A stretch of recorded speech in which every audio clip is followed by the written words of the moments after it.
Bonjour, dans cette vidéo nous allons voir comment faire pour déterminer si une crypto est intéressante ou pas graphiquement. Si tu ne me connais pas, moi je m'appelle Rémi, je suis investisseur en crypto-monnaie depuis 2017 et cette chaîne a été créée pour qu'on puisse tous ensemble devenir rentables sur ce marché. On va voir 3 étapes pour cette vidéo. La première, ça va être de comprendre ce qu'est le retracement de Fibonacci et comment l'utiliser. Je vais tout te montrer de A à Z. Dans un second temps, je te parlerai d'une crypto-monnaie où il n'est pas très intéressant d'acheter. Et dans un troisième temps, je te montrerai une crypto-monnaie où il y a une opportunité d'achat. Donc, c'est parti, on va commencer avec le retracement de Fibonacci. Alors, le retracement de Fibonacci est un indicateur qui est présent sur plein de plateformes, c'est l'un des plus connus. Et moi, j'utilise TradingView. Voilà, donc si tu veux, tu peux utiliser la même plateforme que moi. Alors pour le retrouver, il va falloir que tu ailles sur la gauche, tu cliques sur l'outil Fib Retracement ou retracement de Fibonacci et une fois que c'est sélectionné, tu vas pouvoir le poser. Alors je t'invite à faire un test de ton côté, soit tu mets pause sur cette vidéo, soit tu la lis et puis tu feras tes tests après. Ça se pose en 2 clics, 1 clic, 2 clics. Ok. Donc nous on va voir concrètement comment faire pour effectuer correctement notre retracement de Fibonacci. Alors, je vais te dessiner un graphique. Hop, donc là, admettons qu'on a une belle crypto-monnaie, d'accord, qui a vécu un bull run et qui est en train de stagner tout doucement. Ok. Donc là, ce qui va nous intéresser, c'est de savoir concrètement comment faire pour poser l'outil du retracement de Fibonacci. Bien.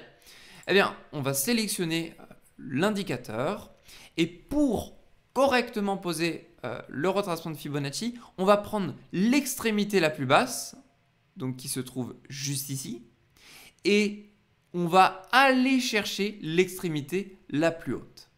Attention, il y a un point crucial à retenir, c'est qu'on va toujours de la gauche puis vers la droite. On ne part pas de ce point-ci pour aller de l'autre point. Pareil, on ne va pas de ce point-ci au plus bas pour aller de celui-ci. C'est vraiment à gauche, puis à droite. Ok. Donc, on va sélectionner notre point le plus bas, qui est juste ici, et on va aller étirer notre retracement de Fibonacci jusqu'au point le plus haut. Une fois qu'on a cerné que c'était le point le plus haut ici, on clique, et c'est bon, notre retracement de Fibonacci est effectué. Pour pouvoir prolonger le retracement de Fibonacci, tu double-cliques dessus, et tu fais étendre les lignes vers la droite, juste ici. Et comme ça, ça va étendre les lignes sur la droite. Parfait. Ok. Maintenant qu'on a vu comment faire pour poser ça, on va voir en direct une crypto-monnaie où il est préférable de ne pas acheter par rapport au retracement de Fibonacci. Le Solana. Alors, ce n'est pas le cours actuel, c'était il y a déjà quelques mois de ça. Eh bien, je vais prendre le retracement de Fibonacci. Et là, suivant ce que je vous ai dit dans la première étape, on va donc tenter de trouver le point le plus bas. Alors, je vois que le point le plus bas, c'est ici. D'accord. Ça ne demande pas de 100% de précision dans ce qu'on va faire. Et on va aller chercher le point le plus haut qui est juste ici. Ok. Eh bien, là, pourquoi ce n'est pas intéressant d'acheter? Eh bien, dans un instant, je vais vous faire découvrir, pour ceux qui ne connaissent pas, le nombre d'or, la zone clé qui est tout simplement la zone des 0,618 à la zone des 0,786. Alors cette zone est une zone qui est appelée zone de rechargement ou aussi zone d'OTE, OTE pour Optimal Trade Entry. C'est une zone sur laquelle beaucoup de traders s'y attarderont pour prendre des positions acheteuses. Voilà pourquoi c'est une zone extrêmement pertinente.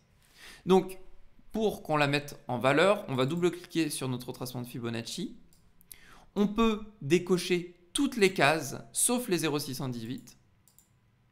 Sauf la case 1 et la case 0, on peut la laisser à la limite. Et sauf la case 0,786. Donc, on va uniquement garder ces 4 données-là. On clique sur OK. Et là, on a uniquement les 0,618 à 0,786.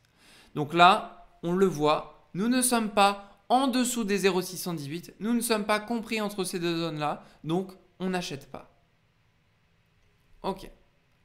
Maintenant, il y a une petite nuance et on va la voir un instant.